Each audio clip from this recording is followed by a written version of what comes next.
In today's video, I'm going to teach you how to create a new tab in Google Chrome.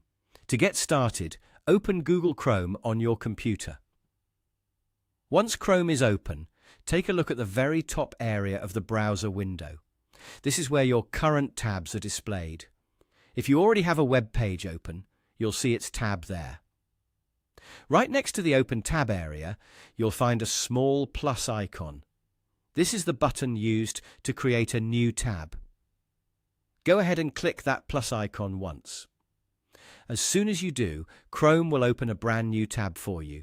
This gives you a fresh page where you can start a new search or visit another website without closing the page you were already on. This is especially useful when you want to keep one web page open while checking something else in a separate tab. After the new tab opens, you can simply move to the search bar, which is located at the top of the browser. In Chrome, this bar is often called the address bar, and it can be used for both web addresses and search terms. Type in the website you want to visit, or enter what you want to search for, and then press Enter on your keyboard. Chrome will then take you to the website you entered, or show search results based on what you typed. From there, you can continue browsing as normal. If you want to open even more tabs, just repeat the same process by clicking the plus icon again.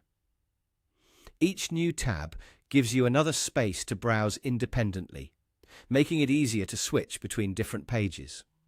A helpful tip is to keep an eye on how many tabs you have open. Tabs are convenient, but if you open too many at once, it can become harder to stay organized.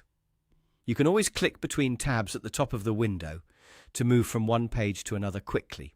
That's all there is to it. Open Chrome, click the plus icon at the top to create a new tab, and then search for or enter the website you want to visit. It's a simple feature, but it makes browsing much more flexible and efficient. Thanks for watching, and now you know how to create a new tab in Google Chrome.